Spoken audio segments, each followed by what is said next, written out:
কাঁচা রসুন আর কাঁচা পেঁয়াজ খায়া যারা মসজিদে ঢুকেন, কি রসুন আর কাঁচা পেঁয়াজ মুড়ি বানায়া মাত্র খায়াটায় ঢুকছেন ঘর মসজিদে, এটা করেন না।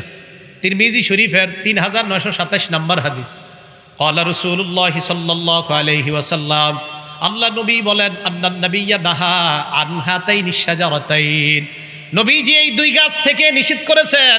নবী বলেন, মান আকালাহুমা, এই দুই গাছ তথা ইয়ানিল বাসলা ওয়াস সুমা, কেউ যদি পেঁয়াজ এবং রসুন খায়, ফালা ইয়াকরাবান্না মাসজিদানা, সেজন্য আমাদের মসজিদের কাছেও না আসে।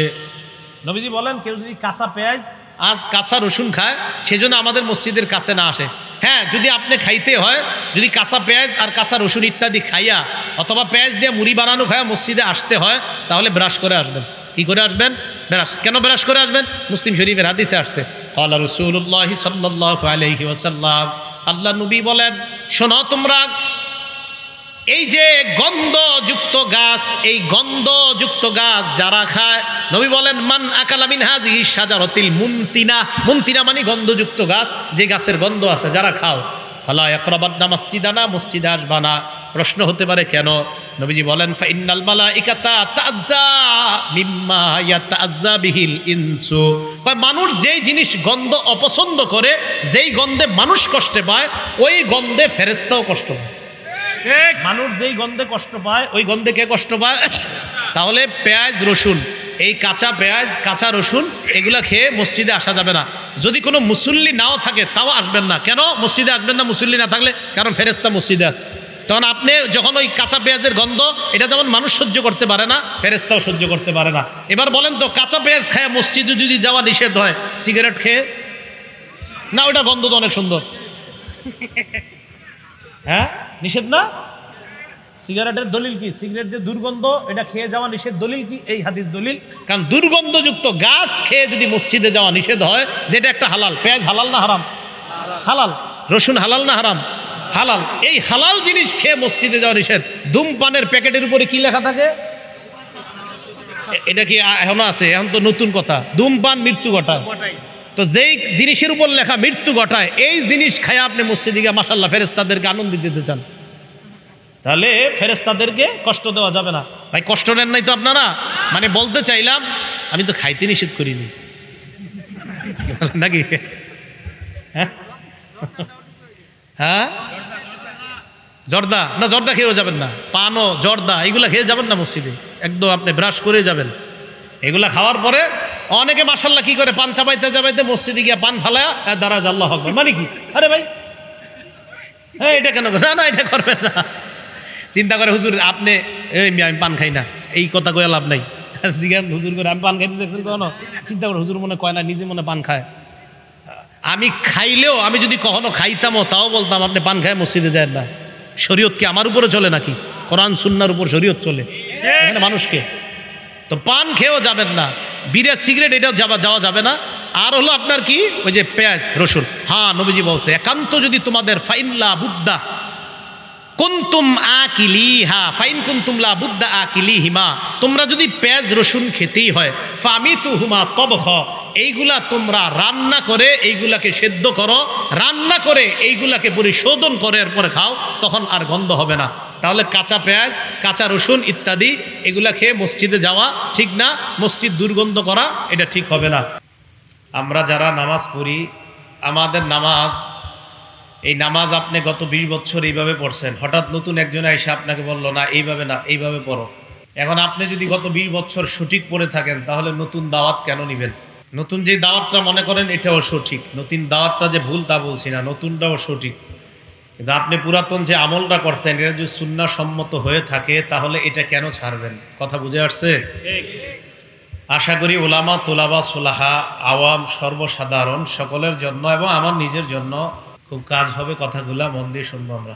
সূরা মাইদার 6 নম্বর আয়াতে আল্লাহ বলেন, ইয়া আইয়ুহাল্লাযীনা আমানু ইযা কুমতুম ইলাস সালাহ, হে ঈমানদারগণ, যখন তোমরা নামাজের ইচ্ছা করো, ফাগসিলু ওয়ুজুহাকুম ওয়া আইদিয়াকুম ইলাল মারাফিক, চেহারা ধৌত করো, দুই হাত কনুই পর্যন্ত ধৌত করো, ওয়ামসাহু বিরুউসিকুম, মাথা মাসাহ করো, ওয়া আরজুলাকুম ইলাল কাবাইন, পা টাকনু সহ ধৌত করো।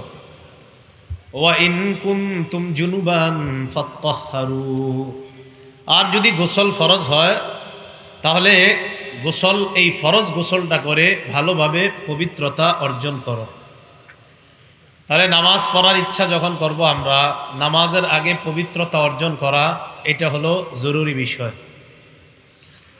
নামাজের আগে, 5 ওয়াক্ত নামাজের আগে আমাদের উযু করতে হয়, আবার ফরজ গোসল হলে গোসল করতে হয়। তো এটা সবসময় প্রয়োজন হয় না, বাকি উযুটা সবসময় প্রয়োজন হয়। তিরমিজি শরীফের 1 নম্বর হাদিসের বর্ণনা, ক্বালা রাসূলুল্লাহ সাল্লাল্লাহু আলাইহি ওয়াসাল্লাম লা তুকবালু সালাতুন বিগাইরি তুহুর। রাসূল আকরাম সাল্লাল্লাহু আলাইহি ওয়াসাল্লাম ইরশাদ করেন, পবিত্রতা অর্জন ছাড়া নামাজ কবুল করা হয় না। তিরমিজি শরীফের 2 নম্বর হাদিস, ক্বালা রাসূলুল্লাহ সাল্লাল্লাহু আলাইহি ওয়াসাল্লাম ইযা তাওয়াদ্দা আল আবদুল মুসলিমু আওয়াল মুমিনু। রাসূল আকরাম সাল্লাল্লাহু আলাইহি সাল্লাম বলেন, কোন মুসলমান অথবা ইমানদার যখন ওযু করে, ফাগসালা ওয়াজহা, যখন ওযু করার সময় চেহারা ধৌত করে, খরাজা মিন ওয়াজহিহি কুল্লু খতিআতিন নাযারা ইলাইহা বিআইনাইহি, এই 2 চোখ দিয়া যত গুনাহ করে, চেহারার এই পানিগুলা যখন পড়ে, মাআল মাই আও মা আখিরি কতরিল মা, এই শেষ ফোঁটা পানির সাথে এই নজরের গুনাহগুলা ঝরে পড়ে যায়। এই জন্য চেহারা যখন আমরা ধৌত করব অজুতে, গুরুত্ব সহকারে এই আমলটা করা। ওয়া ইযা গাসালা ইয়াদাইহি, বান্দা যখন 2 হাত ধৌত করে, আল্লাহ নবী বলেন সুম্মা গাসালা ইয়াদাইহি, হাত যখন 2টা ধৌত করে, খরাজা কুল্লু খতিআ মিন ইয়াদাইহি বাতাসাত হা ইয়াদা, হাত যখন ধৌত করে, এই 2 হাত দিয়ে যত অপরাধ করছে, হাতের পানিগুলা পড়ার সাথে সাথে তার এই গুনাহগুলা ঝরে পড়ে যায়। তিরমিজি শরীফের 3 নম্বর হাদিস, ক্বালা রাসূলুল্লাহ সাল্লাল্লাহু আলাইহি ওয়াসাল্লাম মিফতাহুস সালাতি আত-তুহুর। আল্লাহ নবী বলেন, নামাজের চাবি হলো পবিত্রতা অর্জন করা। নামাজের চাবি হলো পবিত্রতা অর্জন করা।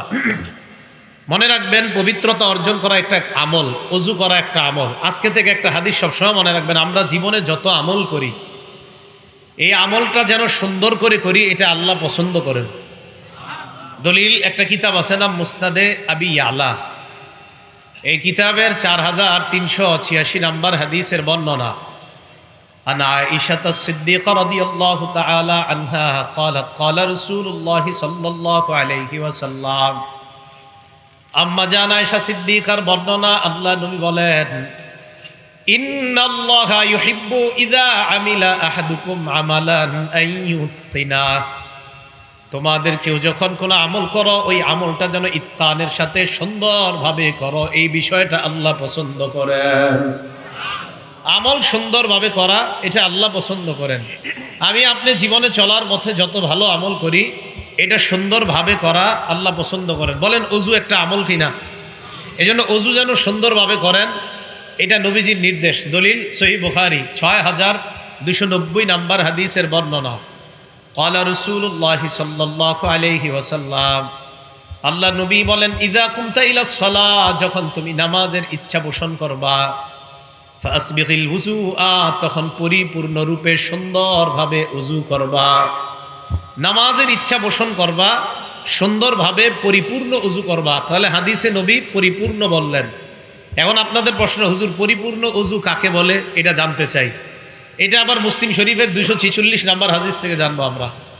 সহিহ মুসলিম হাদিস নাম্বার 246, মাদ্রাসার পাঠ্যপুস্তক অনুযায়ী মোট হাদিস সংখ্যা হবে 3033টা। এই হাদিসের মধ্যে আসছে, ক্বালা রাসূলুল্লাহ সাল্লাল্লাহু আলাইহি ওয়াসাল্লাম, আল্লাহ রাসূল সাল্লাল্লাহু আলাইহি সাল্লাম এই হাদিসের মধ্যে আমার আপনার জন্য আজীব একটা শব্দ বলছে। আগে পুরো হাদিসটা শুনি। এক তাবী, তার নাম নুআইম ইবনে আব্দুল্লাহ। এই নুআইম ইবনে আব্দুল্লাহর উনি বর্ণনা করেন, উনি বলেন, রাআইতু আবা হুরায়রা রাদিয়াল্লাহু তাআলা আনহু ইয়াতাওয়াদ্দা, আমি আল্লাহর নবীর সাহাবা আবু হুরায়রাকে ওযু করতে দেখলাম। আবু হুরায়রাকে আমি দেখলাম ফাগসালা ওয়াজহা, উনি যখন ওযু করে ফাসবাগাল মা, চেহারা উনি ভালোভাবে ধৌত করে, উত্তম ভাবে ধৌত করে। এরপর বলেন সুম্মা গসালা ইয়াদাহুল ইউমনা ফাশরাআ ফিল আদুদ, ডান হাত বাহু পর্যন্ত বাহু সহ সুন্দরভাবে ধৌত করে। ওয়াদাহুল ইউসরা ফাশরাআ ফিল আদুদ, বাম হাত বাহু পর্যন্ত সুন্দরভাবে বাহু সহ ধৌত করে। সুম্মা মাসাহা রাসা, মাথা মাসাহ করে। সুম্মা গসালা রিজলাহুল ইউমনা ফাশরাআ ফিস সাক, পায়ের নালা সহ ভালোভাবে ধৌত করে। ওয়ারিজলাহুল ইউসরা ফাশরাআ ফিস সাক, বাম পায়ের নালা সহ ভালোভাবে ধৌত করে। আবু হুরায়রা রাদিয়াল্লাহু তাআলা আনহু এইভাবে ওযু করার পর সামনে যারা তাদেরকে বললেন, হাকাযা রাআইতু রাসূলুল্লাহি সাল্লাল্লাহু আলাইহি ওয়াসাল্লাম ইয়াতাওয়াদ্দা, আমি যেইভাবে ওযু করলাম তোমাদেরকে দেখাইলাম, আল্লাহ নবীকে অবিকল এইভাবে আমি ওযু করতে দেখেছিলাম। আমি নবীজিরে দেখছি এইভাবে ওযু করে। ঘটনা শেষ হয় নাই, হাদিস শেষ হয় নাই। আবু হুরায়রা বলেন সুম্মা ক্বালা রাসূলুল্লাহি সাল্লাল্লাহু আলাইহি ওয়াসাল্লাম, এরপর আল্লাহ নবী বলেন, আনতুমুল গুররুল মুহাজ্জালুনা ইয়াউমাল কিয়ামা মিন ইসবাগিল ওযু, পরিপূর্ণভাবে ওযু করার কারণে, পরিপূর্ণভাবে হাত চেহারা পা গুলা ধৌত করার কারণে কিয়ামতের ময়দানে তোমাদের হাত পা আর চেহারা, এই অঙ্গগুলা, ওযুর অঙ্গগুলা কিয়ামতের ময়দানে কোটি কোটি মানুষের মাঝে চকচক করতে থাকবে, এইভাবে জ্বলতে থাকবে। অন্য বর্ণনায় সাহাবারা বললেন, ইয়া রাসূলুল্লাহ, কিয়ামতের ময়দানে আমাদেরকে আপনি কিভাবে চিনতে পারবেন? আল্লাহ নবী কয়, তোমরা ওযু করার কারণে ওযুর অঙ্গগুলা কিয়ামতের ময়দানে এমন চমকাইতে থাকবে, আমি দেখলেই চিনতে পারবো এইগুলাই হলো আমার উম্মত। ওযু সুন্দরভাবে করা, এখন থেকে যে নামাজের আগে কোনো মতে ওযু করা, বাস মাইরা দিলাম, এরকম যেন না হয়, সুন্দরভাবে ওযু করা। আল্লাহ নবী কয়, ফামানিস্তাতা মিনকুম, তোমাদের কেউ যদি চাও তাহলে ফাল্যুতিল গুররাতা ওয়া তাহজিলা, তাহলে এই আলোটা, এই সৌন্দর্যতা আরো বাড়ায় নাও। তার মানে ওযু যত সুন্দর হবে তোমার চেহারা, হাত পা কিয়ামতের ময়দানে তত বেশি চমকাইতে হবে। এখন কথা আছে আর একটা, কি কথা? ওযু করতে গিয়ে আপনি জামাত প্রথম রাকাতে তাকবীরুল্লাহ ধরতে গিয়া কোনো মতে সেরে লাইছেন কাম, অঙ্গ শুষ্ক রয়েছে, এটার কি ঝামেলা? ঝামেলা আছে। দলিল সহিহ বুখারী 60 নম্বর হাদিস, আব্দুল্লাহ ইবনে ওমর রাদিয়াল্লাহু তাআলা আনহুমার বর্ণনা। আব্দুল্লাহ ইবনে ওমর বলেন, তাখাল্লাফা আন্না নবী সাল্লাল্লাহু আলাইহি ওয়াসাল্লাম ফি সাফরাতিন সাফারনাহা, এক সফরে আমরা আল্লাহর নবীর সাথে ছিলাম। সফরে আমরা সামনে চলে গেলাম, কোনো কারণে আল্লাহর নবী সফরে পিছনে পড়ে গেলেন। সফর হইতে পারে না এরকম, আমরা সামনে চলে গেলাম, নবী পিছনে পড়ে গেলেন। ফাআদরাকানা, আল্লাহ নবী আমাদেরকে ধরে ফেললেন। ধরে ফেললেন মানে মোটামুটি কাছায় গেছে, এবার আমাদেরকে দেখা যায়। এর মাঝে ঘটনা হয়ে গেছে কি, ওয়াকাদ আরহাকাতনাস সালাহ, আসরের নামাজ ছুটে যাবে যাবে অবস্থা আমাদের। তাই আমরা চিন্তা করলাম তাড়াতাড়ি আসর পড়া দরকার। ওয়া নাহনু নাতাওয়াদ্দা, ওযু করতে লাগলাম। তো কোনো মতে আসর যেহেতু পড়তে হবে, আমরা ওযু করতে লাগলাম। ওয়াজআলনা নামসাহু আলা আরজুলিনা, কয় পাগুলা কোনো মতে ধুইলাম, কোনো মতে তাড়াতাড়ি তাড়াতাড়ি ধুইয়া দাঁড়াইতে হবে। আল্লাহ নবী আমাদেরকে পিছন থেকে দেখলেন, নাদা বিআলা সাউতিহি, জোরে ডাক দিলেন, এই এভাবে জোরে ডাক দিস, ওয়াইলুল লিল আকাবি মিনান নার, ওয়াইলুল লিল আকাবি মিনান নার, ওয়াইলুল লিল আকাবি মিনান নার। নবীজি একবার দুইবার, হাদিসের বর্ণনায় দুইবার বা তিনবার বললেন, যেই অঙ্গগুলা ধৌত করা হয় নাই এইগুলা জাহান্নামে। পায়ের পিছনে তোমাদের শুকনা রয়েছে, এই শুকনা অঙ্গগুলা জাহান্নামে। পায়ের পিছনে শুকনা রয়েছে, শুকনা অঙ্গগুলা জাহান্নামে। নবী সাল্লাল্লাহু আলাইহি সাল্লাম বললেন, তাড়াহুড়া করে যে ওযু করলা, পায়ের পিছনে তো শুকনা রয়ে গেছে, এটা জাহান্নামে যাবে। তো পা যদি না ধোয়ার কারণে জাহান্নামে যায়, জাহান্নামে কি শুধু পায়ের ওই অংশ যাবে না পুরো বডি যাবে? বডি যাবে। তাহলে আল্লাহ আমাদেরকে সতর্কতার সাথে ওযু পরিপূর্ণ রূপে করার তৌফিক দান করেন। এখন কথা হলো, ওযু পরিপূর্ণ করতে গিয়ে আবার পানি অপচয় করা যাবে না? কি করা যাবে না বলেন না, কি করা যাবে না? আপনারা যে ট্যাপ কল ছাড়েন মসজিদে, প্রচুর পরিমাণ পানি অপচয় করেন। দলিল ইবনে মাজাহ 425 নম্বর হাদিস, ইবনে মাজাহ হাদিসের কিতাব 425। মাররা রাসূলুল্লাহ সাল্লাল্লাহু আলাইহি ওয়াসাল্লাম বিসাআদ, আল্লাহ নবী তার সাহাবা সাদ রাদিয়াল্লাহু তাআলা আনহুর পাশ দিয়ে অতিক্রম করলেন।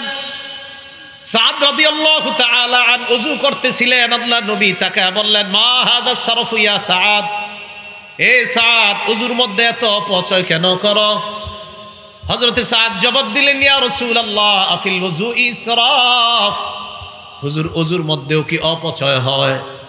আল্লাহ নবী জবাব দিলেন, নাম ওয়া ইন কুনতা আলা নাহরিন জার, প্রবাহমান নদী সমুদ্রের মধ্যেও যদি ওযু করো আর যদি বেশি পানি খরচ করো এটাও অপচয়। সমুদ্রে আপনি ওযু করলেন, সমুদ্রে কি পানি শেষ হবে? নবীজি কয় সমুদ্র নদীর মধ্যেও যদি ওযু করো আর এই ওযুতেও যদি তোমার পানি বেশি খরচ হয় এটাও অপচয়। তাহলে ট্যাপ কল দিয়ে যারা ওযু করেন এটা সতর্কতার সাথে ওযু করা। এজন্য আপনারা মা বোনরা যারা বাসা বাড়িতে ওযু করি আমরা সবাই ট্যাপ কলে ওযু না করে ওখান থেকে পানিটা নিয়ে আলাদা কোনো পাত্রে দিয়ে ওযু করলে তাহলে পরিমিত পানি খরচ হবে, এই পানির অপচয় নামক গুনাহ থেকে বাঁচা যাবে। আল্লাহ আমাদেরকে বুঝার তৌফিক দান করেন। এখন আপনি ওযু করলেন, ওযু করার পর কি দোয়া পড়বেন? আপনি চাইলেই ওযু করার সাথে সাথে জান্নাতের 8টা দরজা খুলতে পারবেন। কয়টা দরজা? 8টা দরজা। মুসলিম শরীফ 234 নম্বর হাদিস। ক্বালা রাসূলুল্লাহ সাল্লাল্লাহু আলাইহি ওয়াসাল্লাম, আল্লাহ নবী বলেন, মা মিনকুম মিন আহাদিন ইয়াতাওয়াদ্দা, তোমাদের কেউ যখন ওযু করবা, ওযু করার পর ফায়ুবলিগুল ওযুআ আও ইউসবিগুল ওযুআ, পরিপূর্ণ রূপে ওযু করবা, করার পর সুম্মা ইয়াকুল, এরপর তোমরা পড়বা আশহাদু আল্লাহ ইলাহা ইল্লাল্লাহ ওয়া আন্না মুহাম্মাদান আবদুহু ওয়া রাসূলুহু, এটা বললেও হবে। আর আপনারা যেটা পারেন ওয়া আশহাদু আন্না মুহাম্মাদান আবদুহু ওয়া রাসূলুহু, এটা পড়লেও হবে। এরপর পড়বেন আল্লাহুম্মা জাআলনি মিনাত তাওয়াবিনা ওয়া জাআলনি মিনাল মুতাতাহহিরিন। নবীজি বলেন, ইল্লা ফুতিহাত লাহু আবওয়াবুল জান্নাতিস সামানিয়া, এই দোয়াটা কালিমায়ে শাহাদাত পড়তে দেরি সাথে সাথে আল্লাহর জান্নাতের 8টা দরজা খুলে দেওয়া হয়। নবীজি বলেন, ইয়াদখুলু মিন আইয়িহা শা, সে যেই দরজা দিয়ে মন চায় ওই দরজা দিয়ে জান্নাতে প্রবেশ করবে। এখন ওযু করার সাথে সাথে আপনি আরেকটা আমল করতে পারেন, যে আমল করার কারণে নবীজি হযরত বেলাল রাদিয়াল্লাহু তাআলা আনহুর পায়ের জুতার আওয়াজ আরশে গিয়ে শুনতে পেয়েছে। দলিল সহিহ বুখারী 1098 নাম্বার হাদিস। রাসূল আকরাম সাল্লাল্লাহু আলাইহি সাল্লাম বেলাল রাদিয়াল্লাহু তাআলা আনহুকে বললেন, বেলাল, আমি তোমার কাছে একটা বিষয় জানতে চাই। হযরত বেলালকে, হুজুর আপনি আমারে কি জিজ্ঞাসা করবেন? নবীজি বললেন, বেলাল হাদ্দিসনি বিআরজা আমালিন আমিলতাহু ফিল ইসলাম, বেলাল এমন কি আমল তুমি করো আশাব্যঞ্জক আমল, এই আমলের ব্যাপারটা তোমার কাছে জানতে চাই। ফাইন্নী সামিআতু দাফানা আলাইকা বাইনা ইয়াদাইয়া ফিল জান্নাহ, আমি জান্নাতে তোমার পায়ের জুতার আওয়াজ শুনতে পাইছি। তুমি কি আমল করো যে আমলের কারণে তোমার পায়ের জুতার আওয়াজ আমি জান্নাতে শুনতে পাইছি? হযরত বেলাল কয়, ইয়া রাসূলুল্লাহ, এমন আশাব্যঞ্জক আমল আমার জানা নাই, তবে হুজুর একটা আমল আমি করি। গায়রা আন্নী লাম আতাতাহহার বিতুহুরিন ফি সাআতি লাইলিন আও নাহার, দিনে এবং রাতে যখনই আমি ওযু করি, ওযু করার সাথে সাথে ইল্লা সাল্লাইতু মা কুতিবালি আন উসাল্লিয়া, আমারে আল্লাহ যত পরিমাণ তৌফিক দেয় এই পরিমাণ নামাজ আমি আদায় করি। আল্লাহ নবী কয়, বেলাল তোমার এই আমলের কারণে তোমার পায়ের জুতার আওয়াজ আমি নবী জান্নাত থেকে শুনতে পাইলাম। তাহিয়াতুল ওযু বলে, কি বলে? ওযু করার পর 2 রাকাত নামাজ আদায় করা। আচ্ছা, এবার ওযু করলেন, ওযু করার পর মসজিদে আসবেন। কোথায় আসবেন বলেন? মসজিদে আসবেন। আসার সময় কি করবেন? মুসলিম শরীফের 713 নম্বর হাদিস। ক্বালা রাসূলুল্লাহ সাল্লাল্লাহু আলাইহি ওয়াসাল্লাম, আল্লাহ নবী বলেন, ইদা দাখালা আহাদুকুমুল মাসজিদা, তোমাদের কেউ যখন মসজিদে প্রবেশ করবা, ফাল্যুসাল্লিম আলান নবী সাল্লাল্লাহু আলাইহি ওয়াসাল্লাম, নবীর উপর দুরূদ পড়বা, এরপর পড়বা আল্লাহুম্মা ফতাহলি আবওয়াবা রাহমাতিক।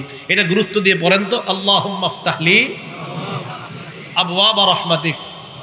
প্রত্যেক মসজিদের দরজায় লেখা আছে, এরপরে পড়ে না। আচ্ছা, একটু ভাবেন তো, যখন আপনি মসজিদের দরজা দিয়ে ঢুকতেছেন আর পড়লেন আল্লাহুম্মা ফতাহলি আবওয়াবা রাহমাতিক, আল্লাহ আপনার রহমতের দরজাগুলো আমার জন্য খুলে দেন, ঘটনাচক্রে যদি ওই মুহূর্তে আপনার দোয়া আল্লাহ কবুল করে ফেলে,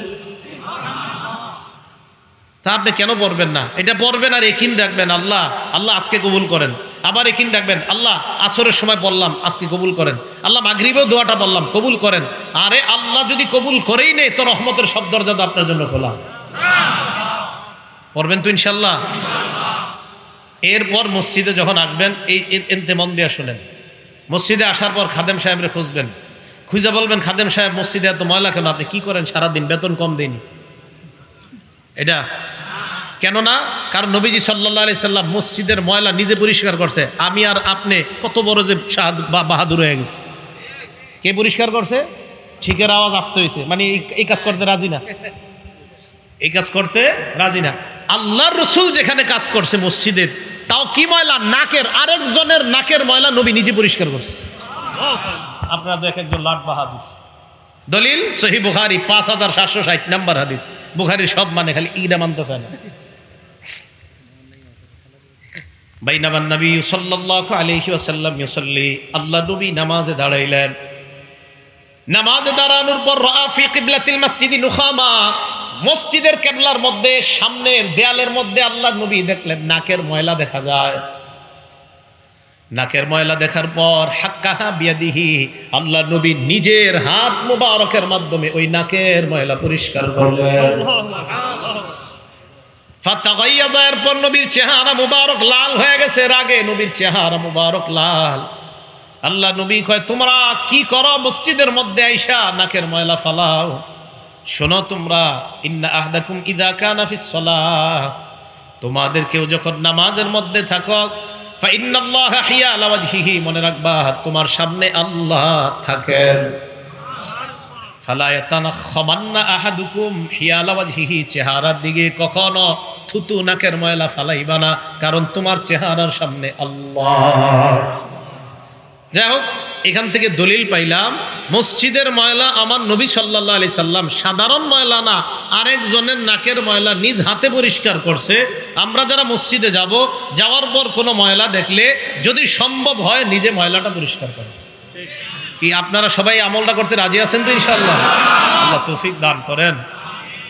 সূরা নূর আয়াত নাম্বার 36 নাম্বার আয়াত। এই আয়াতে আল্লাহ বলেন, ফি বুয়ুতিন আদিনাল্লাহু আন তুরফা, মসজিদের ব্যাপারে আল্লাহ আদেশ করেছেন মসজিদের যেন মর্যাদা রক্ষা করা হয়, মসজিদের যেন সম্মান রক্ষা করা হয়, মসজিদ যেন সর্বদা পাক সাফ রাখা হয়।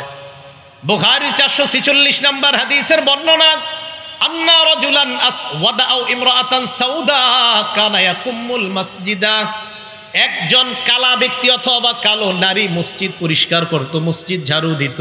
এক কালা লোক মসজিদ ঝাড়ু দিত। এজন্য মনে রাখবেন, কালে হুয়া তো কিয়া হুয়া দিল ওয়ালে, কালা তো সমস্যা কি, যদি দিল ঠিক থাকে তো কালা সমস্যা নাই, আল্লাহর কাছে অনেক ভালো। হযরতে বেলাল রাদিয়াল্লাহু তাআলা আনহুর পায়ের জুতার আওয়াজ জান্নাতে পাওয়া যায়, যে বেলাল রাদিয়াল্লাহু তাআলা আনহুকে সমাজের সম্ভ্রান্ত ব্যক্তিরা গণতো না, তা আপনি না গণলে কি হবে, জান্নাতে আল্লাহ গণতেছে। রাসূল আকরাম সাল্লাল্লাহু আলাইহি সাল্লাম ওই কালো পুরুষটা আর কালো নারী তো মসজিদ ঝাড়ু দিত। হাদিসের মধ্যে আসছে হয়তো একটা পুরুষ ছিল উনি কালো, অথবা একজন নারী ছিল উনি কালো। সহিহ বুখারীর 446 নম্বর হাদিস। নবী সাল্লাল্লাহু আলাইহি সাল্লাম একদিন আসলেন, আসার পর এই দুইজনের, অর্থাৎ এটা কালো পুরুষও হতে পারে নারী হতে পারে, দেখে নাই। ফাসাআলা আনহু নবী সাল্লাল্লাহু আলাইহি ওয়াসাল্লাম, নবী প্রশ্ন করলেন কি ব্যাপার, সে কোথায়? হাদিস দ্বারা কি বোঝা যায় জানেননি? যে এই লোকটা মসজিদ ঝাড়ু দিত, তারে নবী মনে মনে খুব মায়া করত, খুব মহব্বত করতেন। আয়েশা খুঁজতেছে কোথায়। হাদিস দ্বারা আর একটা বিষয় বোঝা যায়, কালো মানুষ মসজিদ ঝাড়ু দিত, তাই নবীকে না জানানো সারা ফামাতা, ওই লোকটা মারা গেছে, আল্লাহ নবীরে না জানায় তারা তাকে দাফন করে দিস। চিন্তা করছে, আর তোর নবীরে কি জানাবো, দাফন করে দিস। আমরা কিন্তু এরকমই করি। হ্যাঁ, ইমাম সাহেবরা কষ্ট নিয়েন না, খতিব ইমাম মুয়াজ্জিন এতটুকু ঠিক আছে, খাদেম নবী সাল্লাল্লাহু আলাইহি সাল্লাম খুঁজলেন কোথায়, খুঁজুনতে মারা গেছে। নবীজিকে মারা গেছে মানে আফালা কুনতুম আযানতুমুনি, আমাকে জানাইবা না মারা গেছে? হুজুর আমরা তো মাটি দিয়ে দিছি। কবর কোথায়? দুল্লুনি আলা কবরিহি, আমার কবর কাছে নিয়ে যাও। কবরের কাছে গেছে, সামনে দাঁড়ায় জানাজা নামাজ পড়ছে। মসজিদের খাদেম আপনাদের কিভাবে বুঝাই? রাসূল আকরাম সাল্লাল্লাহু আলাইহি সাল্লাম মসজিদের খাদেমকে তালাশ করে কোথায়, তো নবীজি কয় সাহাবারা কজন মারা গেছে। বুখারী শরীফের বর্ণনা, নবী তার কবরের সামনে গেছে, দাঁড়ায়া নামাজ পড়ছে। আমরা সম্মান করবো তো ইনশাল্লাহ। তাহলে মসজিদ পরিষ্কার করা এটা খাদেমের কাজ না, বলেন আমাদের সবার কাজ, আমাদের সবার কাজ। আল্লাহ গুরুত্ব সহকারে এই আমলগুলা করার তৌফিক দান করে। জায়গায় বিভিন্ন মসজিদে গিয়া মসজিদ ঝাড়ু দিবেন, প্রস্রাবখানা পরিষ্কার করবেন, পায়খানা পরিষ্কার করবেন। আল্লাহর সাথে যে আপনার কি সম্পর্ক হবে আপনি নিজেও জানেন না। তো রসুল আকরাম সাল্লাল্লাহু আলাইহি সাল্লাম মসজিদ বানাইতে বলছে, মসজিদ পরিষ্কার রাখতেও বলছে। আবু দাউদ শরীফ হাদিস নাম্বার 455 নাম্বার হাদিসের বর্ণনা। আমারও রাসূলুল্লাহ সাল্লাল্লাহু আলাইহি ওয়াসাল্লাম বিবিনা ইল মসজিদি, নবীজি আদেশ করছেন মসজিদ বানানোর জন্য। ফিদ্দুয়ারি এলাকায় এলাকায় পাড়ায় পাড়ায় মসজিদ বানাইতে বলছেন। ওয়া আনতুনাজ্জাফা ওয়া তুতাইয়াবা, আরেকটা আদেশ করছেন মসজিদগুলা পরিচ্ছন্ন রাখতে হবে, সুগন্ধিময় রাখতে হবে। মসজিদ বানাইতে বলছে, পরিচ্ছন্ন রাখা, সুগন্ধিময় রাখা। আল্লাহ আমাদের সকলকে মসজিদগুলো এইভাবে পবিত্র রাখার তৌফিক দান করেন। সহিহ বুখারীর বর্ণনা 405 নম্বর হাদিস, মন দিয়ে শুনেন এই হাদিসটা। ক্বালা রাসূলুল্লাহ সাল্লাল্লাহু আলাইহি ওয়াসাল্লাম, আল্লাহ নবী বলেন, আল বুযাকু ফিল মসজিদি খাতিআ, মসজিদের মধ্যে থুতু পড়া গুনাহ, মসজিদে থুতু ফেলানো গুনাহ। এই গুনাহের কাফফারা কি? নবীজি বলেন, ওয়া কাফফারাতুহা দাফনুহা, ওই থুতুটা মুছে দেওয়া হলো এই গুনাহের কাফফারা। থুতু যদি মুছে দাও আল্লাহ পাক রব্বুল আলামিন তোমার গুনাহ মাফ করে দিবেন। তাহলে থুতু পরেই যেতে পারে মসজিদে, এটা মুছে দিবেন, এই গুনাহের কাফফারা হয়ে যাবে। আল্লাহ আমল করার তৌফিক দান করেন। তাহলে এই হলো এইভাবে মসজিদকে পরিচ্ছন্ন রাখা। এবার মসজিদে আসলেন, আসার পর এখন আপনি মসজিদে সালাত আদায় করবেন, নামাজ আদায় করবেন। তো মসজিদে নামাজ আদায় করার জন্য ইমাম সাহেবের পিছনে আপনি দাঁড়াইলেন। দাঁড়ানোর পর যেদিকে দাঁড়াইলেন এটা হলো কেবলা, আল্লাহর সামনে বিনীত হয়ে দাঁড়াইলেন। কেবলার দিকে দাঁড়াবেন। দলিল সূরা বাকারা আয়াত নাম্বার 144 নাম্বার আয়াত। আল্লাহ বলেন, ফাওয়াল্লি ওয়াজহাকা শাতরাল মাসজিদিল হারাম। আসল আলোচনা এখন ঢুকবো, হ্যাঁ, খুব মন দিয়ে শুনেন এই জায়গাটা। কেবলার দিকে তুমি দাঁড়াও, সূরা বাকারা 144 নাম্বার আয়াত হচ্ছে কেবলার দিকে দাঁড়াইলাম। কেবলার দিকে দাঁড়াবেন কিভাবে? বিনীতভাবে, একনিষ্ঠভাবে দাঁড়াবেন। দলিল সূরা বাকারা আয়াত নাম্বার 125 নাম্বার আয়াত। এই আয়াত আল্লাহ বলেন, হাফিজু আলাস সালাওয়াতি ওয়াস সালাতিল উসতা, পাঁচ ওয়াক্ত নামাজের প্রতি যত্নবান হও। ওয়া কুমু লিল্লাহি কানিতিন, আল্লাহর সামনে বিনীতভাবে দাঁড়াও। তাহলে কেবলার সামনে দাঁড়াইলাম, বিনীতভাবে দাঁড়াইলাম। এখন কথা হলো দাঁড়াবো কেন, দাঁড়িয়ে কেন নামাজ পড়বো? সহিহ বুখারী হাদিস নাম্বার 1117। কত হয়? 11,000 বলে কে জানি গেছে। 1117, 317 কত হয়? 1117। এই হাদিসটা কেন সেই হাদিস জানেন? একটা কাজ আছে। আবার বলেন, সহিহ বুখারীর কয় নাম্বার হাদিস? 1117। সারাদিন হাঁটে, হাঁটার পর চা স্টলের সামনে 10 মিনিট গল্প করে, করার পর মসজিদে গিয়ে চেয়ারে বসে, আছে না নাই? এর লাগে হাদিস নাম্বারটা মুখস্থ করেছে। এই হাদিসের মধ্যে আসছে নবীর সাহাবা ইমরান ইবনে হুসাইন, উনি বলেন, কানাত বি বাওয়াসির, আমার অর্শরোগ ছিল। অর্শরোগ চিনেন তো? আমি আল্লাহ নবীর কাছে জানতে চাইলাম, ইয়া রাসূলুল্লাহ, আমার অর্শরোগ, নামাজ আমি কিভাবে পড়বো আমাকে আপনি জানায় দেন। আল্লাহ নবী বললেন, সল্লি কাইমান, তুমি দাঁড়িয়ে নামাজ পড়বা। ফাইল্লাম তাস্তাতি ফাকাইদান, যদি দাঁড়িয়ে নামাজ পড়তে না পারো তাহলে বসে পড়বা। আবার যদি দাঁড়িয়ে, আপনারা না, হুজুররা না, অন্যরা, যদি দাঁড়িয়ে, আবার যদি দাঁড়িয়ে না পারো, বলেন যদি দাঁড়িয়ে তাহলে বসে। তাহলে আবার বসে কখন? আবার বসে কখন? এই যে সারাদিন গল্প করতেছে দাঁড়ায়।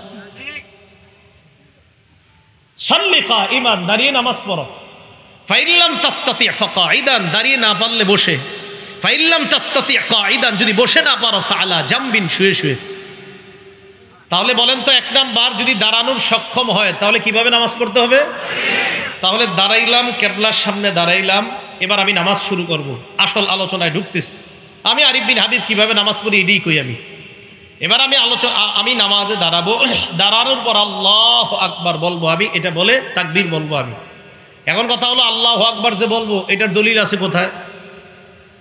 হ্যাঁ, এই যে আমি আল্লাহু আকবার বলবো, সূরা মুদ্দাসসিরের মধ্যে আছে। আল্লাহ পাক রব্বুল আলামিন বলেন, ইয়া আইয়ুহাল মুদ্দাসসির কুম ফাআনজির ওয়া রাব্বাকা ফাকাব্বির। সূরা মুদ্দাসসিরের 3 নম্বর আয়াতে আল্লাহ বলেন, ওয়া রাব্বাকা ফাকাব্বির, তাকবীর বলো, আল্লাহু আকবার বলো। তাহলে আল্লাহু আকবার বলা পাইলাম। এখন আল্লাহু আকবার বলেই যে শুরু করতে হবে, এটার দলিল কোথায় আছে? তিরমিজি শরীফের 3 নম্বর হাদিস, তাহরিমুহা আত তাকবীর, তুমি নামাজের বাহিরে যে বৈধ কাজগুলো আছে এই বৈধ কাজগুলা আল্লাহু আকবারের মাধ্যমে হারাম করবা। নামাজের বাহিরের বৈধ কাজগুলা আল্লাহু আকবার বলে ওই বৈধগুলাই নামাজে হারাম করতে হবে। নামাজে খাওয়া কি বৈধ না অবৈধ? নামাজে অবৈধ। বলেন নামাজের বাহিরে খাওয়া বৈধ না অবৈধ? নামাজে অবৈধ। তাহলে নামাজের বাহিরের অবৈধ কাজগুলা আল্লাহু আকবার এই তাকবীরের মাধ্যমে এগুলো হারাম করা, এটা হলো তাকবীরে তাহরিমা। আচ্ছা, আল্লাহু আকবার বলে আমি নামাজ শুরু করব। এখন আমি আল্লাহু আকবার বলবো, আমি যে আল্লাহু আকবার বলবো এটার দলিল আছে কোথায়? সহিহ বুখারী 789 নম্বর হাদিস। এটা কেন বলতেছি? ঝগড়া মুক্ত সমাজ দেখতে চাই। আপনাদেরকে নতুন দাওয়াত যদি দিতে আসে বলবেন ভাই আমি যেটা করতেছি এটা সঠিক, যদি এটা সঠিক না হয় তো আপনারটা শুনবো, আর যদি সঠিক হয়ে থাকে তো আপনার দাওয়াত আমি কেন নিব? আরেকজনের দাওয়াত দেন। আল্লাহু আকবার বলবো, তা আল্লাহু আকবরের দলিল সহিহ বুখারী 789 নম্বর হাদিস। এই হাদিসের মধ্যে আসছে রাসূল আকরাম সাল্লাল্লাহু আলাইহি সাল্লাম কানা ইযা কামা ইলাস সালাহ, যখন নামাজে দাঁড়াইতেন, ইউকাব্বিরু হিনা ইয়াকুম, যখন দাঁড়াইতেন আল্লাহ নবী আল্লাহু আকবার বলতেন। সুম্মা ইউকাব্বিরু হিনা ইয়ারকা, রুকুতে যাওয়ার সময় আল্লাহু আকবার বলতেন। সুম্মা ইউকাব্বিরু হিনা ইয়ারফাউ সুলবাহু মিনার রাকআ, রুকু থেকে উঠার সময় আল্লাহ নবী আল্লাহু আকবার বলতেন। সুম্মা ইয়াকুলু ওয়া হুয়া কাইমুন সামিআ আল্লাহু লিমান হামিদা, দাঁড়িয়ে বলতেন সামিআ আল্লাহু লিমান হামিদা। সুম্মা ইউকাব্বিরু হিনা ইয়াহবি, সিজদায় যাওয়ার সময় বলতেন আল্লাহু আকবার। সুম্মা ইউকাব্বিরু হিনা ইয়াসজুদ, দ্বিতীয় সিজদার সময় বলতেন আল্লাহু আকবার। সুম্মা ইউকাব্বিরু হিনা ইয়াকুমু মিনাস সিনতাইন, 2 রাকাত নামাজ পড়ার পর বৈশা যদি তৃতীয় রাকাত হয় অথবা 4 রাকাতওয়ালা নামাজ হয়, ওঠার সময় আবার আল্লাহু আকবার বলতেন। তাহলে আল্লাহু আকবার বলা, আল্লাহু আকবার বলার দলিল পাইলাম সহিহ বুখারীর 789 নম্বর হাদিস। আল্লাহু আকবারের দলিল পাইছি কিনা? কোন জায়গায় যদি আমি দলিল না দিই খপ করে আমারে ধরবেন আজকে। এইগুলো আল্লাহু আকবার বলার দলিল। এবার হইল হাত কট্টু গুটাবো, এই তো। আচ্ছা, মন দিয়ে শোনেন। মুসলিম শরীফের 390 নম্বর হাদিস, মাদ্রাসা পাঠ্যপুস্তক অনুযায়ী, হ্যাঁ কথা শোনেন, মাদ্রাসা পাঠ্যপুস্তক অনুযায়ী 3033টা হাদিস হবে। এই অনুযায়ী মুসলিম শরীফের 390 নম্বর হাদিস। এই হাদিসে আসছে রাসূল আকরাম সাল্লাল্লাহু আলাইহি সাল্লাম যখন নামাজ শুরু করতেন কাব্বারা, আল্লাহু আকবার বলতেন, ওয়া রাফা ইয়াদাই, হাত উঠাইতেন। হাত যখন উঠাইতেন হাত্তা তাকুনা, হাতগুলা আল্লাহ নবীর এই পরিমাণ উঠতো, হাত্তা তাকুনা হাজওয়া মানকিবাই, কাঁধ বরাবর উঠাইতেন। বলেন কি বরাবর? হ্যাঁ, খুব মন দিয়ে শুনেন। তাহলে মুসলিম শরীফের 390 নম্বর হাদিসে পাইলাম কি বরাবর? কাঁধ। বলেন সবাই কি বরাবর? আমি চিন্তা করলাম আচ্ছা কাঁধ বরাবর পাইলাম, মানে আপনারা টেনশনে পড়ে আছেন, হুজুর আমরা তো কান বরাবর উঠাই, ঠিক না? হ্যাঁ, আলোচনা পুরো শুনবেন। কাঁধ বরাবর পাইলাম, পাওয়ার পর এবার আমি আরিফ বিন হাবিবও চিন্তা করে গেলাম, তো কাঁধ বরাবর পাইলাম, দেখি আর কিছু আছে কিনা। এবার মুসলিম শরীফের 391 নম্বর হাদিস, মানে পরের হাদিসটা। এই হাদিসের বর্ণনাকারী মালিক ইবনুল হুয়াইরিস। এই মালিক ইবনুল হুয়াইরিস বলেন আন্নাহু রাআ রাসূলুল্লাহি সাল্লাল্লাহু আলাইহি ওয়াসাল্লাম, মালিক ইবনুল হুয়াইরিস আল্লাহ নবীকে দেখলেন কাব্বারা, উনি তাকবীর বলে নামাজ শুরু করলেন। রফা ইয়াদাই, নামাজে শুরু করার সময় হাত উঠাইলেন। হাত এমন ভাবে আল্লাহ নবী উঠাইলেন হাত্তা ইউহাজি বিহিমা উযুনাই, 2 হাত কান বরাবর উঠাইলেন। তাহলে 390 নম্বর হাদিস কাঁধ বরাবর, 391 নম্বর হাদিস কান বরাবর। বলেন আবার, 390 নম্বর হাদিস কাঁধ, আর 391 নম্বর হাদিস কান বরাবর। তাহলে 390 নম্বর হাদিস মুসলিম শরীফের কাঁধ বরাবর, 391 নম্বর হাদিস কান বরাবর। এখন কানের লতি নামে কোনো শব্দ শুনছেননি? কানের লতি আমরা কিন্তু ছোটবেলা থেকে শিখছি কানের লতি বরাবর। এখন টেনশনে পড়ে গেলেন আপনারা, হুজুর লতির কথা কই পাইছেন? এই প্রশ্ন করেও লতির কথা এই 391 নম্বর হাদিসের শেষে আছে মুসলিম শরীফে। হ্যাঁ, এই হাদিসেরই শেষে আছে। বর্ণনাকারী কতাদা।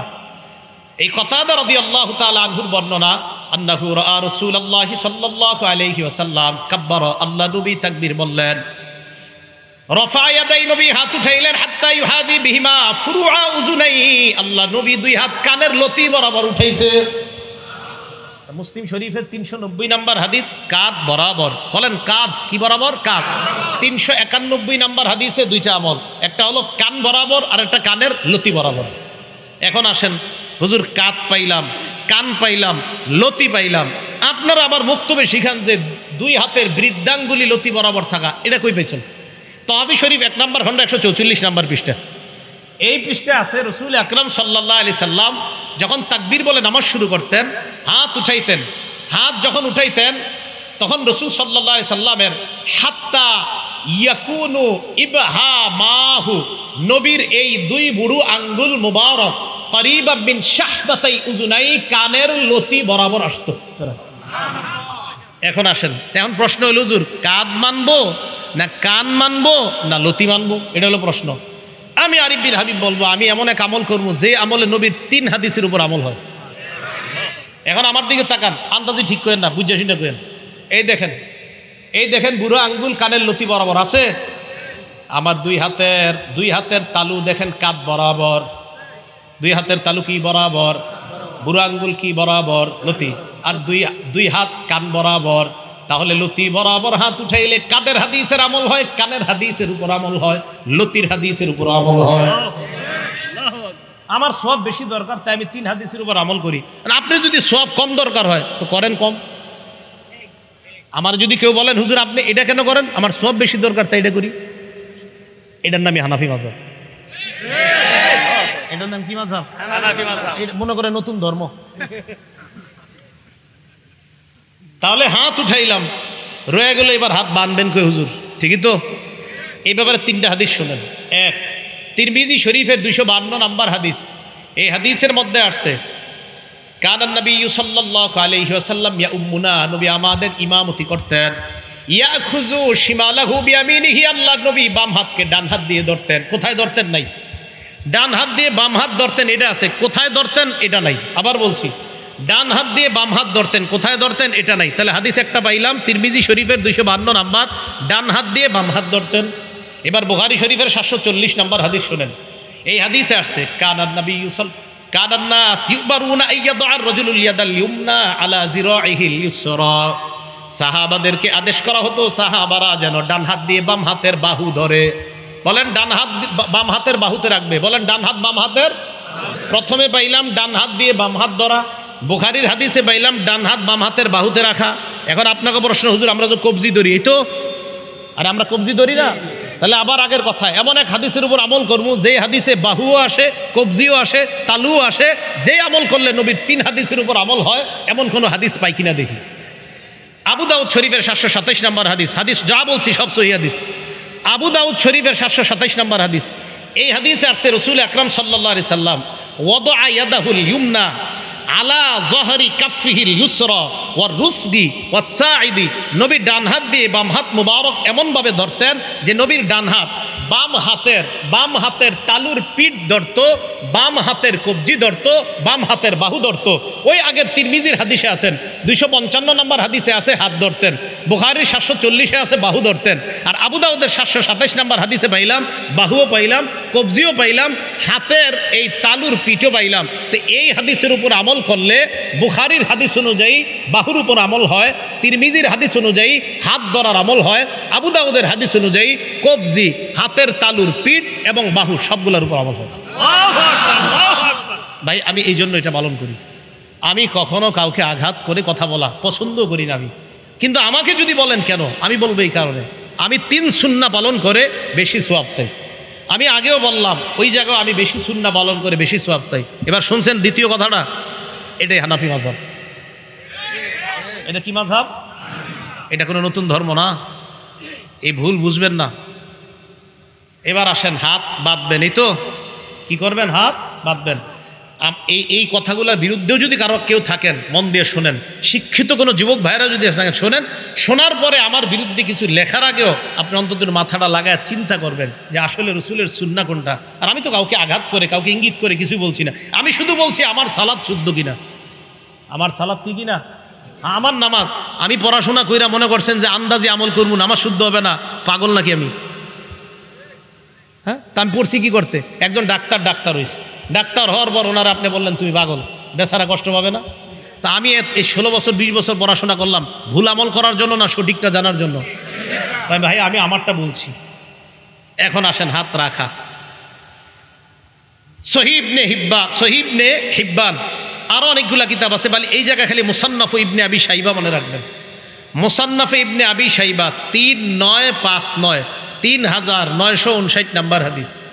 আলকামা ইবনে ওয়াইল ইবনে হুজুর থেকে বর্ণনা, তিনি বলেন রাআইতুন নাবিয়্য সাল্লাল্লাহু আলাইহি ওয়াসাল্লাম ওয়াদা ইয়াদাহুল ইয়ুমনা আলাল ইউসরা, আমি আল্লাহর নবীকে দেখলাম আল্লাহর নবী ডান হাত দিয়ে বাম হাত ধরছেন, ফিস সালাতি তাহতা সুররা, নামাজের মধ্যে নাভির নিচে হাতটা রাখছে।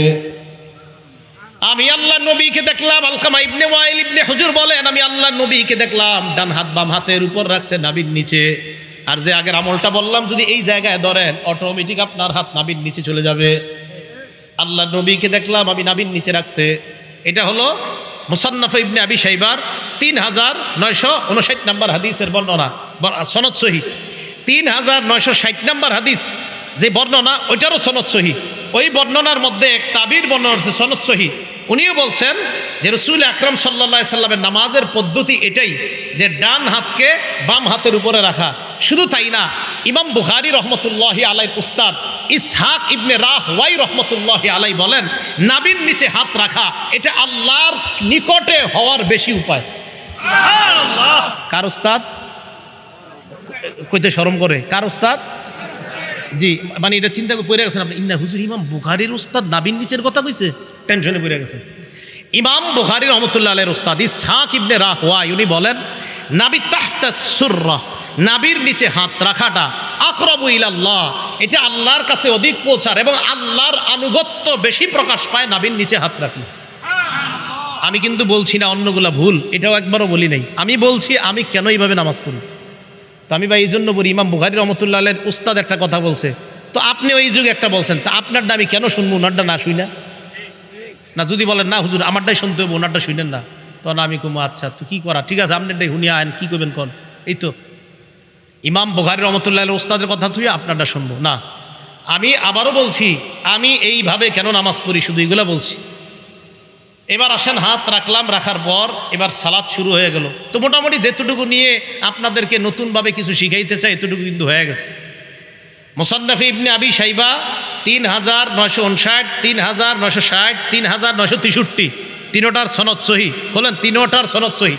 হ্যাঁ, একটা কথা আছে, এই 3959 উপরে অনেকে প্রশ্ন করে বা আপনারা যে হাদিস করেন এই হাদিসটা মুসান্নাফ ইবনে আবি শাইবাতে নাই, কথাটা সঠিক না। কিছু পাণ্ডুলিপিতে নাই, এটা সঠিক, কিছু পাণ্ডুলিপিতে আছে। এখন যদি বলেন হুজুর কিছু পাণ্ডুলিপিতে কেন নাই, আমি বলবো তিরমিজি শরীফেরও অনেক হাদিস এই পাণ্ডুলিপিতে আছে, তো আরেকটাত নাই, সেখানে কেন নাই? তিরমিজি শরীফের পাণ্ডুলিপির 3 জন বর্ণনাকারী বলি, একজন আব্দুর রহমান মুবারকপুরি, ওনার একটা পাণ্ডুলিপি আছে। শুআইব আল আরনাউত, ওনার একটা পাণ্ডুলিপি আছে। আহমদ শাকের, ওনার একটা পাণ্ডুলিপি আছে। 3 পাণ্ডুলিপি খোলেন, দেখবেন একটাতে কিছু হাদিস আছে আরেকটাতে কিছু নাই। যদি বলেন একটাতে কিছু থাকা আরেকটাতে কিছু নাই, এটা মানি না, তো তিরমিজিও তো মানবেন না, এটা তো 6 কিতাবের এক কিতাব। তাহলে এই অভিযোগ সঠিক না। সহিহ হাদিস যেখানেই পাবো সেখান থেকে নিব, এটা যেই কিতাবই থাক। সহিহ হাদিস যেখানে পাবো সেখান থেকে নিব, এটা যে কিতাবে থাক। এই হলো আপনি সালাত শুরু করলেন। এখন আপনি নামাজ শুরু করার পর আপনি ইমামের পিছনে যখন দাঁড়ান, ইমাম সাহেব কেরাত পড়ে, তখন আমরা বলি আমরা কেরাত পড়ি না। কেন পড়ি না? সূরা আরাফে আল্লাহ পাক রব্বুল আলামিন গালেবান 204 নম্বর আয়াতে আল্লাহ বলেন ওয়াইদা কুরিআল কুরআন, যখন কোরআন পড়া হয় ফাসতামিউ লা, 1 নম্বর হুকুম কান পেতে শোনো, 2 নম্বর আনসিতু লা, এবং চুপ থাকো। তাহলে কোরআন পড়া হলে 2 হুকুম, 1 কান পেতে শোনা, 2 চুপ থাকা। আমি আবার বলছি কোরআন যখন পড়া হয় তখন আল্লাহর হুকুম 2টা, 1 কান পেতে শোনা, 2 চুপ থাকা। এই আয়াতের ব্যাপারে প্রায় সকল মুফাসসিরিনে কেরাম এবং মুহাদ্দিসিনে কেরাম, শুধু তাই না তাফসিরে তবারির যেই মুফাসসির, তাফসিরে তবারি কেন বললাম, একটা কারণ আছে, কারণ তাফসিরে তবারিটা আমাদের দেশের এক শ্রেণীর মানে যেই শ্রেণীর হোক তারা ফলো করে। ওই কিতাবেরও মুসান্নিফ বলছে এই আয়াত হলো নামাজের ব্যাপারে, অর্থাৎ নামাজে যখন কোরআন তেলাওয়াত করা হয় মুক্তাদি তখন চুপ থাকবে। মুক্তাদি তখন কি থাকবে? এই জন্য আমি চুপ থাকি। মানে আপনারা থাকেন কিনা জানি না, মানে আমি কিন্তু আমার বলতেছি, কেন বলতেছি জানেন, আপনাদের কাউরে যাতে আমি কোনো আঘাত না করি, সব আমি বলতেছি। আমি এভাবে নামাজ পড়ি, এভাবে হাত উঠাই, কেন উঠাই? আমার বেশি সওয়াব দরকার, তাই কিয়ামতের মাঠে ঠেকে যাবো একটা সওয়াবের জন্য, তো ওই দিন যেন আল্লাহ না ঠেকায়, তা আমার সওয়াব বেশি দরকার ভাই, আমি এই কারণে করি, আমি ঝগড়ামুক্ত থাকতে চাই, এই জন্য আমি ঝগড়া করতে চাই না। বলতে পারেন কেন? কারণ নবীজি বলছে আনা জাইমুন বিবাইতিন ফি রবজিল জান্নাহ লিমান তারাকাল মিরাআ, যে ব্যক্তি ঝগড়া করা ছেড়ে দেয়, আমি নবী জান্নাতের মাঝখানে তার একটা ঘরের দায়িত্ব নিয়ে নিলাম।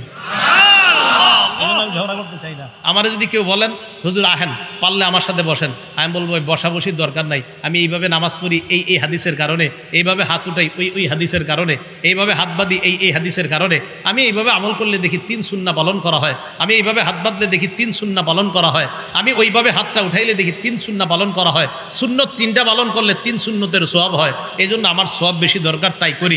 আপনি ঝগড়া করলে অন্য জায়গায় যান, আমার সাথে না। কেন? আমি ঝগড়া পারি না, একদম সত্যি কথা। আবার যদি কোন হুজুর বহস করেন আসেন, আমি বহসে জিরো, একদম কোনো মোটেই যোগ্যতা নাই আমার, আপনাদের সাধারণ কারো সাথে পারবো না, আর তো আলেম দূরের কথা। আল্লাহ আমাদের সকলকে ফিতনা থেকে বেঁচে থাকার তৌফিক দান করেন। এবার আসেন, নামাজের তো ব্যাপারে ভালোই শুনলেন, এখন যেই কথাগুলো বলবো এগুলো শুনলে অনেক মুরব্বীদের কষ্ট লাগবে, বাকি যাদের ভিতরে রোগ আছে তাদের কষ্ট লাগবে, রোগ না থাকলে লাগবে না। রসুল আকরাম সাল্লাল্লাহু আলাইহি সাল্লাম মসজিদে বসা, এক সাহাবা আসার পর উনি নামাজ পড়লেন, আল্লাহু আকবার। নামাজ পড়ার পর আল্লাহ রসুলের সামনে গেলেন, যাওয়ার পর সাল্লাম আলান নবী সাল্লাল্লাহু আলাইহি ওয়াসাল্লাম, আল্লাহ নবীকে সালাম দিলেন। সালাম দেওয়ার পর ফরদ্দা আলাইহিস সালাম, আল্লাহ নবী সালামের জবাব দিলেন, নেওয়ার পর বললেন ইরজি ফাসাল্লি ফাইন্নাকা লাম তুসাল্লি, তুমি যাও আবার নামাজ পড়ো, কারণ তুমি নামাজ পড়ো নাই। উনি আবার গেলেন, আবার নামাজ পড়লেন, আবার আসলেন, আবার সালাম দিলেন, আল্লাহ নবী বললেন তুমি আবার যাও, আবার নামাজ পড়ো। আবার গেলেন, আবার নামাজ আদায় করলেন, আবার আল্লাহ নবীকে সালাম দিলেন, সালাম দেওয়ার পর নবী সালামের জবাব নিয়ে বললেন আবার যাও তুমি নামাজ পড়ো, তুমি নামাজ পড়ো নাই। তিনবার এইভাবে হওয়ার পর আল্লাহ নবী তাকে বললেন তুমি যাও আবার নামাজ পড়ো। ওই সাহাবা জবাব দিলেন ইয়া রাসূলুল্লাহ মা উহসিনু গায়রা, আমি এর চাইতে ভালো সুন্দর নামাজ পড়তে পারি না, আল্লিমনি, আমাকে আপনি নামাজ কিভাবে পড়তে হয় শিখায়া দেন। নবীজি বললেন ইদা কুমতা ইলাস সালাত, যখন নামাজের ইচ্ছা পোষণ করবা, ফাকাব্বির, তখন তুমি তাকবীর বলবা। তাকবীর বলার পর ফাকরা মা তায়াসসারা মাকা মিনাল কুরআন, কোরআনের যেই জায়গা সহজ ওই জায়গা থেকে পড়বা। এবার শুনেন, পড়ার পর সুম্মার কার পর রুকু করবা, হাত্তা তাতমাইন্না রাকিআ, ধীর স্থিরতার সাথে রুকু করবা, যতক্ষণ তোমার ইতমিনান না হয় ততক্ষণ তুমি রুকুতে থাকবা। এরপর আল্লাহ নবী বলেন সুম্মার ফারাসাকা মিনার রুকুই হাত্তা তাতাদিলা কাইমা, এরপর রুকু থেকে দাঁড়াইবা, সোজা হয়ে দাঁড়াইবা, বাঁকা হয়ে থাকা যাবে না, হ্যাঁ সোজা হয়ে দাঁড়াইবা। আমাদের অনেকেই এইভাবে বাঁকা হয়ে থাকে, আর বুঝায় ও ইমাম সাহেব তাড়াতাড়ি সিজদায় যান, বাঁকা হয়ে থাকে, উঠা ভাই হুজুর আমার কাজ আছে, দোয়া তাড়াতাড়ি সিজদায় যান। কষ্ট নিয়েন না, যাদের মাজায় সমস্যা ভিন্ন কথা, যারা এমনি কুজা এদের জন্য না এটা, যারা এমনি সুন্দরভাবে হাঁটতে পারেন কিন্তু নামাজে গেলে রুকুর থেকে উঠে এইভাবে দাঁড়ায় থাকেন, হ্যাঁ মানে এইভাবে আপনি বাঁকা হয়ে থাকেন, পুরাপুরি দাঁড়ান না। আল্লাহ নবী কয় হাত্তা তাতাদিলা কাইমা, তুমি পরিপূর্ণভাবে দাঁড়াইবা, সোজা হয়ে দাঁড়াইবা। দাঁড়ানোর পর সুম্মা সুজুদের পর সিজদা করবা, হাত্তা তাতমাইন্না সাজিদা, বিরস্তিরতার সাথে সিজদা করবা। 2 সেজদার মাঝখানে বসবা, এই 2 সেজদার মাঝখানে অনেকে এইভাবে বাঁকা হয়ে থাকে, ঠিক না? 2 সেজদার মাঝখানে মানে উঠে বাঁকা হয়ে থাকে, হুজুর আরেকটা সেজদা তাড়াতাড়ি দেন, এইভাবে থাকে।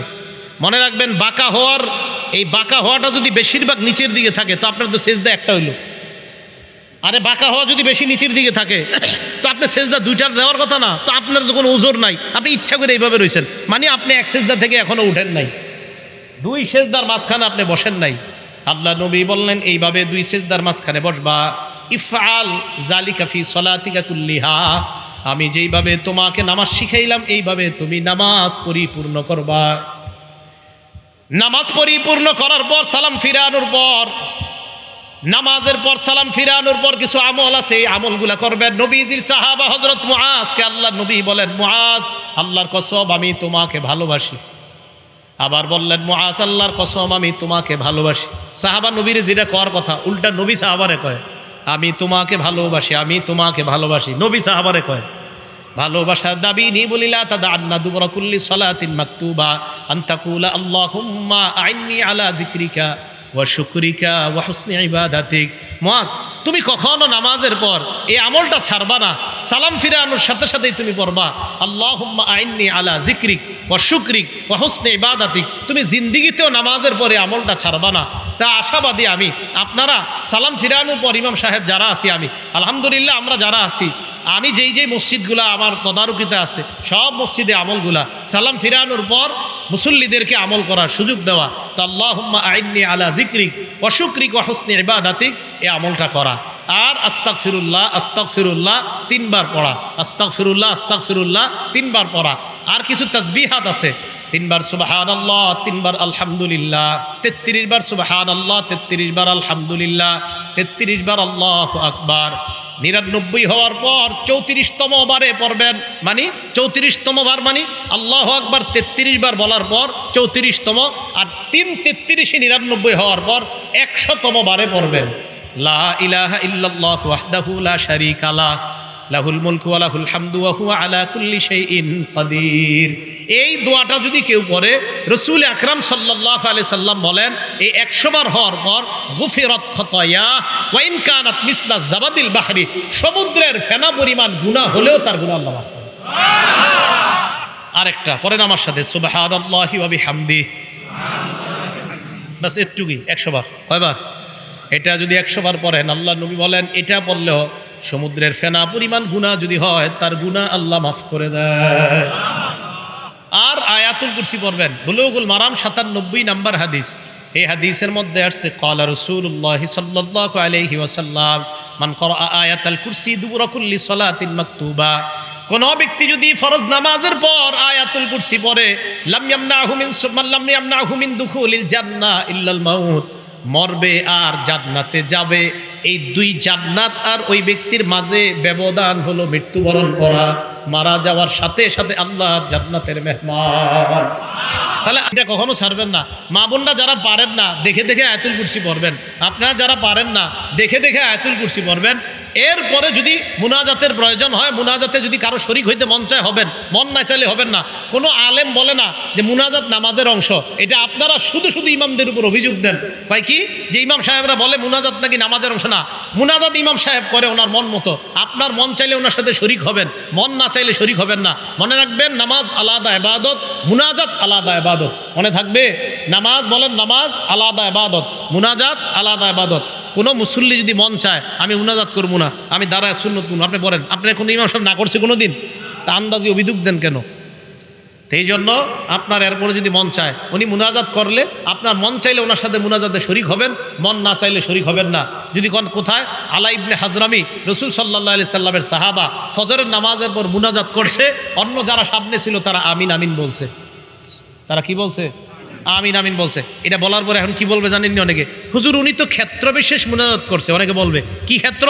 তখন বলবে আলা হাজরামি, নবীর সাহাবা আলা হাজরামি তখন বিপদ ছিল খুব, ওই বিপদ থেকে মুক্তির জন্য ফজরের পরে মুনাজাত করছে। আমি জানি এই কথাটা অনেকে বলবে যে আলা হাজরামি বিপদে ছিল, বিপদ থেকে মুক্তির জন্য মুনাজাত করছে। আমরা মুসলমানরা কি কম বিপদে আছি? যদি বলেন না আমি তো হুজুর পুরা বিপদ মুক্ত, তো ঠিক আছে মাশাআল্লাহ, আপনি খতিব হয়ে যান মসজিদের, এটা আপনি এত পেরেশান মুক্ত। একজন খতিব আলোচনা করার আগে হাজারো চিন্তা করে তার একটা আলোচনা করতে হয়। তাহলে মুনাজাত করছে কিনা আলা হাজরামি। বাকি বললাম মুনাজাত এটা বাড়াবাড়ির জিনিসটা, কারো মন চাইলে করবে, কারো মন চাইলে করবে না। আলা হাজরামি উনি ফজরের নামাজের পর মুনাজাত করছে। আল বিদায়া আর নেহায়াতে আছে এই বর্ণনা, লম্বা আলোচনা, ইতিহাসের কিতাবে স্পষ্ট লেখা আছে। তো এই লেখার উপর আবার প্রশ্ন উঠবে অনেকের, হুজুর উনি তো একটা বিপদে ছিল তখন, তাই আমরা মুসলমানরা এখন প্রতি মুহূর্তে বিপদে আছি। আল্লাহ আমাদের সকলকে যে কথাগুলা শুনলাম, বিশেষ করে একটু বসেন, সর্বশেষ জানতে চাই, বলেন তো আমি যে সালাতের পদ্ধতিতে বর্ণনা করছি এইভাবে কে নামাজ পড়ে? আপনারা বলেন আপনি কে? হ্যাঁ আমি যেই পদ্ধতিতে নামাজ পড়ছি আমি ওইটা বলছি। এই জন্য কেউ মনে করবেন না যে না হুজুর আপনি মনে ওনারটা না করছেন, না আমি এইভাবে পড়ি। বাকি বুঝার থাকলে তো বুঝে নেবেন। আল্লাহ আমাদের সকলকে যে কথাগুলো বললাম শুনলাম আমল করার তৌফিক দান